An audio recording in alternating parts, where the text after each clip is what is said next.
दोस्तों, छलावा के बारे में आपने आज तक कई कहानियां सुनी होंगी, पर आज की कहानी कुछ अलग है। मैंने शायद कुछ साल पहले या कुछ महीनों पहले एक कहानी सुनाई थी, एक बारात की कहानी जो अंधेरे में अचानक गायब हो गई थी, जो कभी अपनी मंजिल तक पहुंच ही नहीं पाई। कहते हैं अंधेरे ने उसे निगल लिया था। अंधेरा जिस रात गहराया, पूरा जुलूस, घोड़े, बैलगाड़ियाँ, सब कुछ ऐसे गायब हो गया जैसे कभी था ही नहीं। और आज भी जब कोई उस वीरान रास्ते से गुजरता है तो दिखाई देती है अजीब सी हिलती हुई परछाइयाँ, सुनाई देती है घुंघरों की छनक, बैलगाड़ी के चरमराहट और कहीं दूर टूटती चीखें। अंधेरा सब कुछ निगल गया। आज की कहानी कुछ ऐसी ही है, लेकिन आज आपके लिए एक छोटा सा टास्क है कि आपको मुझे बताना है कि आपका अब तक का सबसे डरावना सपना क्या था। बस कुछ लाइन में कमेंट कर मुझे बताओ, और अगर मुझे आपकी कमेंट से कोई अच्छा टॉपिक मिला तो मैं अगले 2 हफ्तों में उसी पर कोई कहानी लेकर आऊँगा। तो आइए आज की कहानी शुरू करते हैं। बचपन में मैं अपनी दादी से अक्सर पूछा करता था कि हम अंधेरे से क्यों डरते हैं, और दादी मुस्कुराकर कहती, क्योंकि अंधेरा सब कुछ निगल लेता है, उसका कोई चेहरा नहीं, कोई आवाज़ नहीं। वो कहती, अंधेरा चुपचाप आता है, वो बस धीरे धीरे हर कोने में रिस जाता है, जैसे कोई जहर नसों में उतरता है। मूक, बेरंग। प्रकाश जब आता है तो उसके साथ जीवन के स्वर बजते हैं, चहचहाहट, हंसी, उम्मीद लाता है। लेकिन अंधेरा वो सब छीन लेता है। जब आसमान की रेखाओं में अंधेरा भरने लगता है तब परिंदे लौटते हैं, बच्चे माँ के आंचल में छुपते हैं, सड़कें सुनसान हो जाती है और लोग अपने अपने घरों के दरवाजे बंद कर लेते हैं। पर क्या कोई दरवाज़ा सच में अंधेरे को रोक पाया है? नहीं, क्योंकि अंधेरा है हर जगह पहले से। अंधेरे में सब कुछ जैसे मिट जाता है और रह जाता है बस घना अंधेरा, एक खालीपन, और इंसान इसी खालीपन से डरता है। मेरी दादी अंधेरे का कुछ ऐसा वर्णन किया करती थी कि मैं डर जाता था। फिर वो मुझे कहती थी, आ, मैं तुझे एक कहानी सुनाती हूँ, एक अंधेरे की कहानी जो 3 दोस्तों को निकल गया था। मुझे डर तो लगता था, पर कहानी सुनना मुझे पसंद था, और फिर मैं उसकी गोद में जाकर बैठ जाता था। फिर वो मेरे सिर को सहलाते हुए अपनी डरावनी कहानी सुनाया करती थी। आज की कहानी उन्हीं में से एक है, मेरी दादी की सुनाई हुई। शेखर और दीपक दोनों सचिन के घर पहुंचे। वो पहले से ही बैग पैक करके तैयार बैठा था। उसको लेकर दोनों कार में बैठे और अविनाश की हल्दी की रस्म में शामिल होने के लिए वो घर से निकल पड़े। अविनाश उन्हीं में से एक था, उनका कॉलेज का ही दोस्त था, लेकिन घर के हालात ठीक न होने की वजह से उसने पढ़ाई बीच में ही छोड़ दी थी और अब वो अपने गांव जाकर खेती करने लगा था। पर जब भी उन्हें वक्त मिलता था वो आज भी पहले जैसे मिला करते थे, आपस में बातें किया करते थे, और इसलिए उनकी दोस्ती आज तक टिकी हुई थी। सचिन का आज आखिरी पेपर था। पेपर देकर तीनों खुशी खुशी रायगढ़ के लिए रवाना हो गए। पुणे से मानगांव 120 किलोमीटर का रास्ता था, तो वो लगभग 2.5 घंटे में पहुंचने वाले थे। शाम के करीब 6 बजे वो अपने दोस्त के घर के लिए निकल पड़े थे। रास्ते भर में करियर, शादी और कॉलेज की नई लड़कियों के बारे में जमकर बातें होती रही। अब मानगांव ज़्यादा दूर नहीं था कि तभी सचिन को एक साइन बोर्ड दिखा, कुंदन बार एंड रेस्टोरेंट। उसने तुरंत गाड़ी रोकने के लिए कहा। दीपक ने गाड़ी को साइड में लगाया और फिर पूछा, क्या हुआ भाई? सचिन ने सामने उंगली दिखा दी, लेकिन शेखर ने उसकी तरफ देखकर कहा, अरे पागल हो गया क्या? अभी ने क्या बोला था याद नहीं? उनके यहाँ शराब बिल्कुल नहीं चलेगी। वैसे भी उनके घर में सभी वारकरी है, भक्त लोग हैं, कोई मांस मटन शराब को छूता तक नहीं। हम अगर ये सब लेकर वहाँ पहुँचे तो बहुत गलत होगा, बहुत बुरा लगेगा उन्हें। दीपक ने भी शेखर की बात में हामी भरी, लेकिन अभी अभी एग्जाम से सचिन की छुट्टी हुई थी और सचिन किसी की सुनने के मूड में ही नहीं था। दोस्ती की कसमों की दुहाई देकर उसने आखिरकार शराब की 2 बोतलें खरीद ली। कार में बैठते ही दीपक ने उसके सामने कई शर्तें रखी और सचिन बस उसकी हाँ में हाँ मिलाता रहा। रात के करीब 8 बजे वो अविनाश के घर पहुंच गए। हल्दी की रस्म की पूरी तैयारी हो चुकी थी। अविनाश और उसकी होने वाली पत्नी वो दोनों सामने बैठ हल्दी लगवा रहे थे। हर तरफ खुशियों का माहौल था। वहाँ एक छोटा सा डीजे भी लगा था, उस पर शादी वाले गाने बज रहे थे। और अविनाश के दोस्त उन गानों पर नाच रहे थे। शेखर, दीपक और सचिन वो भी जाकर उसे हल्दी लगाने लगे। अच्छे अच्छे फोटोज भी क्लिक किए। बाद में अविनाश के गांव वाले दोस्तों ने भी उन्हें हल्दी लगाई और उसके बाद तो वो और भी ज़्यादा जमकर नाचने लग गए। सभी लोग मस्ती में थे, किसी को कुछ भनक भी नहीं लगी और तीनों दोस्त धीरे से किनारे चले गए और गाड़ी के पास जाकर लाई हुई शराब को वो चुपचाप पीकर नशे में झूमने लगे।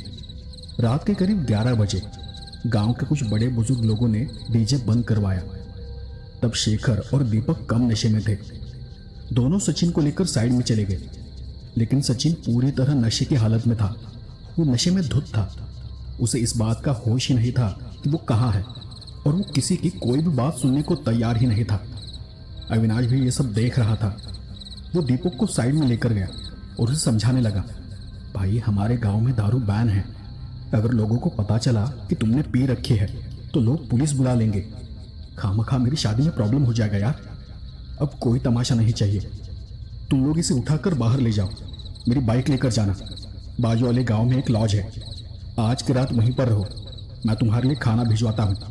सुबह सब ठीक होने पर वापस आ जाना। अविनाश की बात उन दोनों को समझ आ गई। उन्होंने अविनाश की बाइक ली, सचिन को बीच में बिठाया और गाड़ी स्टार्ट कर वो गांव से बाहर निकल गए। उस वक्त आधी रात हो चुकी थी। अमावस्या करीब थी, इसलिए चांद की रोशनी बहुत कम थी। गांव के रास्तों पर स्ट्रीट लाइट होती ही नहीं, बस गाड़ी की हेडलाइट और शेखर के मोबाइल की 2% चार्जिंग में चल रहे उस गूगल मैप के सहारे वो तीनों लोग आगे बढ़ रहे थे। अचानक मोबाइल भी बंद हो गया और वो दोनों थोड़े घबरा गए। नशे में दीपक अपना मोबाइल कहाँ भूल गया था उसे भी ठीक से याद नहीं आ रहा था। बीच में बैठा सचिन अभी भी नशे में बकबक कर रहा था। अब आगे क्या करें उन्हें समझ ही नहीं आ रहा था। मेन रोड तक कितना चलना पड़ेगा इस बात को लेकर भी उलझन थी। कच्चे रास्ते का कोई अंत नजर ही नहीं आ रहा था। वो तो जैसे खत्म होने का नाम ही नहीं ले रहा था। कोकण के उन संकरे रास्तों के बारे में उसने सुना बहुत था, लेकिन आज वो उन रास्तों पर खुद ही फंस गया था। शेखर ने अंधेरे में चुप्पी तोड़ते हुए कहा, ऐसा लगता है कि हम किसी भूतिया रास्ते पर आ गए हैं। दीपक उसकी बात सुनकर हंस पड़ा, लेकिन सचिन अब भी नशे में बस बकबक किए जा रहा था। वो बस जैसे बेहोश हो गया था। उन दोनों को रास्ते का कोई अंदाजा ही नहीं था, कहाँ जाना है, किस तरफ जाना है। आखिर में उन्होंने सोचा कि चलो आगे कहीं रुक जाते हैं, और उन्होंने थोड़ा आगे जाकर एक बड़े से पीपल के पेड़ के पास गाड़ी रोक दी। सचिन को नीचे उतारे बिना दीपक भी उतर नहीं सकता था, इसलिए शेखर ने उसे नीचे उतारने की कोशिश की और उसी पल उसका बैलेंस बिगड़ गया। गाड़ी नीचे गिर पड़ी और एक जोर की आवाज हुई। दीपक ने गुस्से में गाली बकते हुए खुद पर गिरते सचिन को धक्का दे दिया। शेखर ये देखकर हंसते हुए बोला, मैंने मना किया था ना, क्या जरूरत थी इतने पीने की। तुम भी सचिन की हाँ में हाँ मिलाते गए। मैं बोल रहा था कि पहले शादी अटेंड करते हैं और फिर एंजॉय करते हैं। अब खुद ही देख लो क्या क्या झेलना पड़ रहा है। दीपक तब गुस्से में बोला, अबे चल चल, अब ज्यादा भाषण मत दे। पहले ही रास्ता नहीं मिल रहा है और ऊपर से तू शुरू हो गया। सचिन तो ऐसे पड़ा था जैसे कोई आरामदायक गद्दे पर सो रहा हो। दीपक भी उठकर खड़ा हुआ और उसने गाड़ी उठाकर स्टैंड पर खड़ी कर दी। तभी उसके पैरों में जोर का दर्द हुआ। उसने हेडलाइट की रोशनी में नीचे देखा। एक नुकीला पत्थर उसके जूते से होते हुए उसकी एड़ी में धंस चुका था। बहुत हिम्मत करके उसने पत्थर को खींचकर बाहर निकाला और जूते से पैर निकाल कर देखा। एकदम से उसकी एड़ी से खून की एक धार बहने लगी। उसने एड़ी को दबाकर फिर से जूता पहन लिया। शरीर पर लगी हल्दी की खुशबू पहले से ही अनजान बुरी शक्तियों को आकर्षित कर रही थी। ऊपर से उस सुनसान सड़क पर पड़े उस ताजा खून ने तो जैसे आग में घी का काम कर दिया था। दीपक और शेखर सचिन को वहीं छोड़कर सड़क के किनारे जाकर अपनी टंकी खाली करने लगे। ठंडी हवा के कारण उनके शरीर कपकपा रहे थे और अब तो अचानक हवा के झोंके और भी ज्यादा तेज बहने लगे थे। दोनों हल्का हो रहे थे कि उन्हें पीछे से बहुत धीमे धीमे किसी के चलने की आवाज सुनाई दी। कोई पत्थरों पर चल रहा था। दूर से उन्हें बस एक सफेद सी परछाई दिखाई दी। उन्हें लगा कि शायद सचिन ही होगा, पर करीब आने पर साफ नजर आया। वो एक सफेद कुर्ता और घुटनों के ऊपर तक धोती बांधे हुए एक बूढ़ा था। यहाँ दोनों अपने काम में लगे हुए थे, इसलिए उन्होंने इतना ध्यान नहीं दिया। तभी वो बूढ़ा आदमी धीरे से उनके पीछे आकर खड़ा हो गया। वो अपने घुटनों के बल जमीन पर बैठ गया और धीरे धीरे सिर झुकाकर अपनी जीभ से सड़क पर फैले हुए उस सारे खून को चाटने लगा। उस पल एक अजीब सी सड़ी गली सी बदबू और जलने जैसी गंध हवा में भर गई थी, जैसे कोई लाश जलने पर हवा में फैलती है। दोनों को उसका एहसास हुआ और हवा में हुए बदलाव को सूंघते हुए दोनों जैसे ही पीछे मुड़े, गाड़ी की दूसरी तरफ उन्हें कुछ हलचल दिखाई दी। चूंकि वो गाड़ी की दूसरी तरफ था, इसलिए उन्हें साफ साफ नहीं दिखा कि वहां क्या हो रहा है। वो थोड़ा पीछे खड़े होकर देखने लगे। देखा तो एक बूढ़ा आदमी सचिन के पास बैठा था और उसके चेहरे को गौर से देख रहा था। उसके सिर के सफेद बाल, नीली आंखें किसी शिकारी जानवर की तरह चमक रही थी। वो शायद सचिन को देख कुछ बुदबुदा रहा था। और तब उन दोनों को अंधेरे में उस बूढ़े की खून से सनी जीभ साफ नहीं दिखी। दोनों ने राहत की सांस ली, ये सोचकर कि शायद ये कोई इंसान ही है। दोनों उसके पास चले गए और उन्हें बोला, अरे बाबा, अच्छा हुआ आप मिल गए। हमें आगे जाने का रास्ता ही नहीं मिल रहा था। हाईवे की ओर जाना है। किस तरफ है हाईवे? इस पर उस बूढ़े ने अपनी गर्दन को धीरे से उनकी ओर घुमाते हुए एक गहरी नजर डालकर कहा, तुम सही रास्ते पर हो, बस सीधे चलते जाओ, तुम अपनी मंजिल पर ही पहुंच जाओगे। दीपक ने सामने अंधेरे रास्ते को देखते हुए बाबा से कहा, इस रास्ते पर तो कोई दिखाई ही नहीं दे रहा, न कोई गाड़ी न कोई आदमी। इस पर बूढ़ा नीचे पड़े पत्थरों से खेलते हुए उन्हें इधर उधर हिलाते हुए एक धीमी आवाज में बोला, रास्ते तो बहुत होते हैं, लेकिन जिसकी किस्मत में जो लिखा होता है वही उसे मिलता है। खुद रास्ता चुनना बेवकूफ़ी है। जो रास्ता दिखाई दे उसी पर चलना चाहिए। उसकी बातें अजीब थी और उनकी समझ से बाहर थी। दोनों उठ खड़े हुए और सचिन को गाड़ी पर बिठाकर वहां से आगे निकल गए। लेकिन बूढ़ा वही पत्थर पर पत्थर मारता अपने आप में कुछ बड़बड़ाता रहा। जब उन सब की परछाइयां अंधेरे में गायब हो गई तो बूढ़े के सूखे काले होठों पर उसकी लाल जीभ लहराई और एक अजीब सी विकृत हंसी उसके चेहरे पर फैलती चली गई। आखिरकार ये अपनी मंजिल की ओर चल पड़े। इतना कहकर वो जोर जोर से हंसने लगा। उसकी हंसी ऐसी भयानक थी कि वहां का माहौल और भी डरावना बन गया। पर उस बूढ़े की हंसी सुनने के लिए वहां उन तीनों में से कोई नहीं था। शायद होता तो वो वहीं से पीछे भाग जाते। और अब ये तीनों भी उसी रास्ते पर निकल चुके थे जो उस बूढ़े ने उन्हें बताया था। शेखर उस बूढ़े को याद कर हंस रहा था। मायला, कैसे कैसे टपोर लोग घूमते रहे इधर। पता नहीं अवय ने क्या सोचकर इस गांव की लड़की को पसंद किया। इस पर दीपक बोल पड़ा, अरे छोड़ ना, जो भी हो, उस बूढ़े ने हमें रास्ता तो बता दिया। तेरे मोबाइल जैसे उसकी बैटरी तो खत्म नहीं हुई। दोनों इस बात पर हंसने लगे। फिर शेखर भी हंसते हुए बोला, अगर इतना ही बूढ़ा तुझे अच्छा लगा है तो तू भी यहीं के कोई ढूंढ ले, मैं अवय से बात करता हूँ। दीपक ने सचिन की तरफ देखते हुए शेखर को कहा, अरे अब बोल मत, बस आगे गाड़ी पर ध्यान दे। पता नहीं इसे और कितनी देर तक झेलना पड़ेगा। चारों तरफ घना अंधेरा था।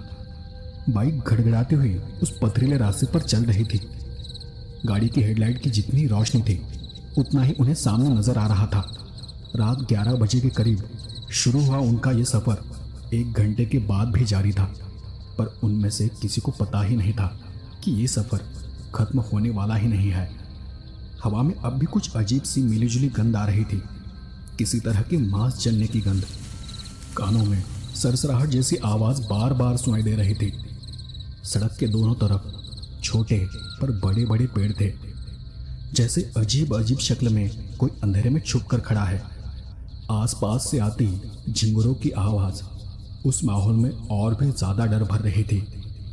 दोनों को अब एहसास होने लगा था कि वो बार बार उसी रास्ते से गुजर रहे हैं, लेकिन डर की वजह से कोई कुछ बोल नहीं रहा था। शेखर का भी चेहरा पसीने में डूब चुका था। उसकी आंखें सड़क पर गड़ी हुई थी। लगा जैसे गांव का रास्ता ऐसा ही होता होगा। वो चाहे जितनी भी स्पीड बढ़ाते, रास्ता खत्म ही नहीं हो रहा था। तभी शेखर को सड़क के किनारे कुछ रोशनी दिखी। पीछे बैठे दीपक ने शेखर से कहा, अरे आगे कुछ दिख रहा है, बहुत देर हो गई है यार, अब भी हम जैसे उसी रास्ते पर है, सही रास्ता भी नहीं मिल रहा और मुझे भी तेज प्यास लगी है। शेखर ने हामी भरी। आसपास ठंडी हवा होने के बावजूद दोनों को भी पसीना आ रहा था। असल में प्यास से ज़्यादा किसी इंसान को देखने की उन्हें तलब हो रही थी, क्योंकि इस वीरान रास्ते पर उन्हें अब तक कोई भी इंसान नहीं दिखा था। उस बूढ़े के बताए रास्ते का जैसे कोई अंत ही नहीं था। तब दीपक ने एक जगह गाड़ी रोकते हुए कहा, यार अब भी कुछ दिखाई नहीं दे रहा, ऐसा करते हैं कि पगडंडी के रास्ते से निकलते हैं, कोई ना कोई घर हमें ज़रूर मिल जाएगा। इसलिए ज़्यादा सोच विचार किए बिना उन्होंने कच्चा रास्ता छोड़ दिया और खेतों के अंदर के एक पगडंडी वाले रास्ते से चल पड़े। खेतों के बीच से आगे जो रोशनी दिख रही थी उसमें धुएं का एक गुबार आसमान की तरफ उठता हुआ नजर आ रहा था। रास्ते पर चलते चलते वो उस जगह तक जा पहुंचे। एक झोपड़ी के सामने 3 पत्थरों से बना एक चूल्हा सुलग रहा था और एक बूढ़ी औरत चूल्हे के सामने बैठ लोहे की पाइप जैसी किसी चीज से चूल्हे में हवा फूंक रही थी। उस पर रखे ढके हुए बर्तन में शायद कुछ पक रहा था। दीपक नीचे उतरा। उसने सचिन को भी नीचे उतार लिया। गाड़ी का स्टैंड लगाकर शेखर भी वहीं खड़ा हो गया। सामने कुछ झोपड़ीनुमा जगह थी।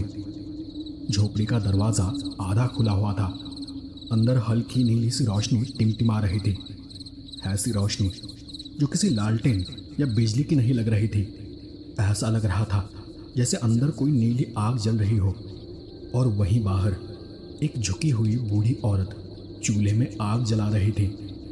दोनों ने सचिन को पास की एक टूटी पुरानी लकड़ी पर बिठाया और दोनों भी उस बूढ़ी औरत के पास चले गए।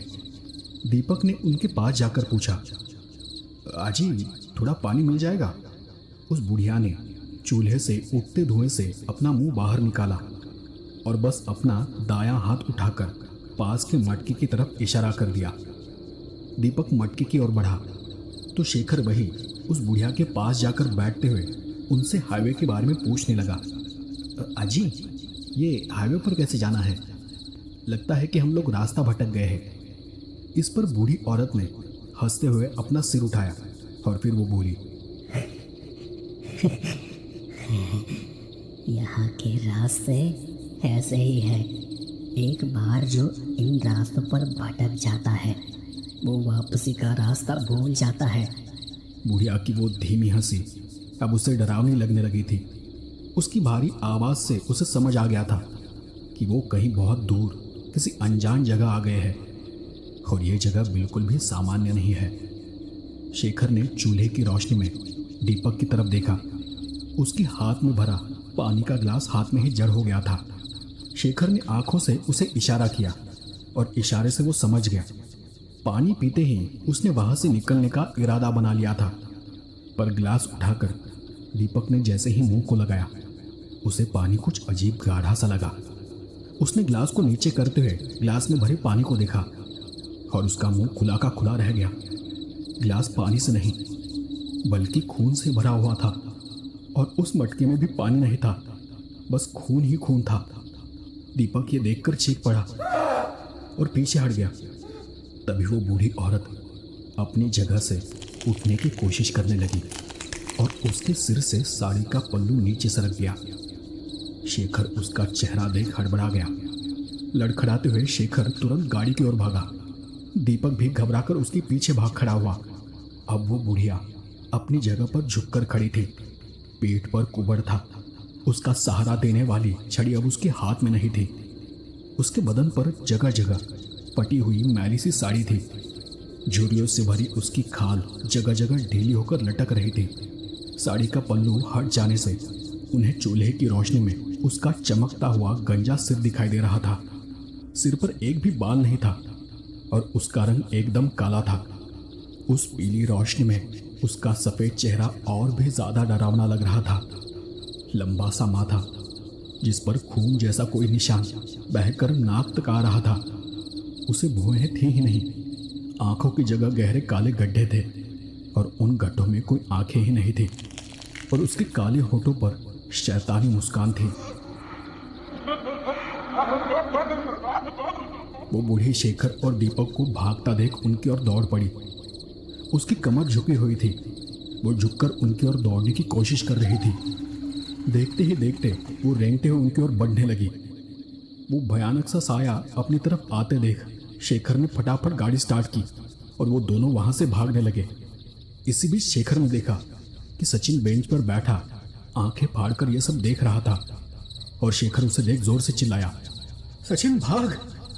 शेखर की आवाज सुनकर वो बुढ़िया जगह पर ही रुक गई और मुड़कर सचिन को देखने लगी। उसी पल झोपड़ी का दरवाजा खुला और एक साया उस दरवाजे में आकर खड़ा हो गया। वो भयानक नजारा देख सचिन का भी नशा एकदम से उतर गया था।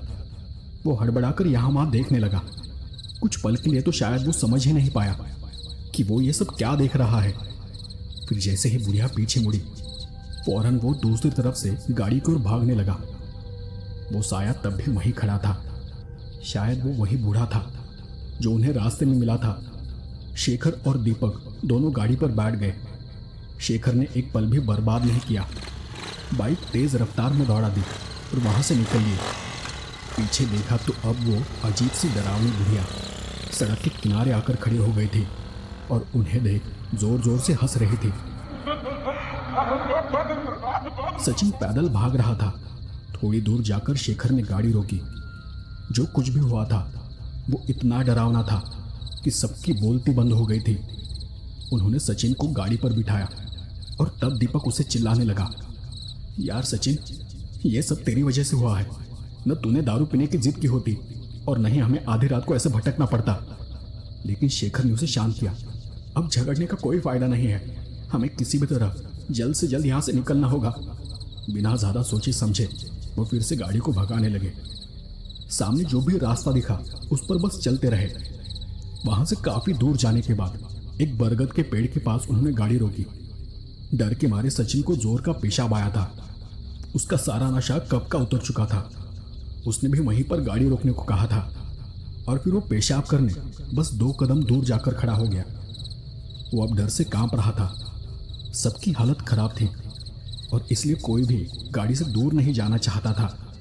फिर जब वो अपना काम निपटाकर पीछे मुड़े और उन्होंने अपने आसपास देखा, वो फिर उसी जगह पर थे। वही जगह जहां से वो उस बूढ़ी औरत के घर की ओर मुड़े थे। वही पेड़, वही मोड़ और दूर सड़क के किनारे बुढ़िया का वही पुराना घर। सचिन वो देख नीचे बैठ गया और उसके मुंह से एकदम से निकल गया, ये छलावा है। हम छलावा में फंस चुके हैं। और उसी पल उन तीनों को दूर कहीं से अंधेरे में गूंजती हुई एक खौफनाक हंसी सुनाई दी। फिर भी वो तीनों बाइक पर बैठे और बाइक पूरी ताकत से दौड़ा दी। रास्ता ऐसा लग रहा था जैसे कभी खत्म ही नहीं होगा।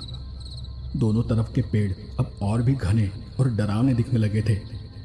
आसमान पूरी तरह काला था। न कोई तारा, न कोई चांद। ठंडी हवा और घने अंधेरे के बीच गाड़ी उसी वीरान रास्ते पर चक्कर काटती रही। दादी ने जब ऐसे कहानी खत्म की तब मैंने दादी से पूछा, फिर आगे क्या हुआ?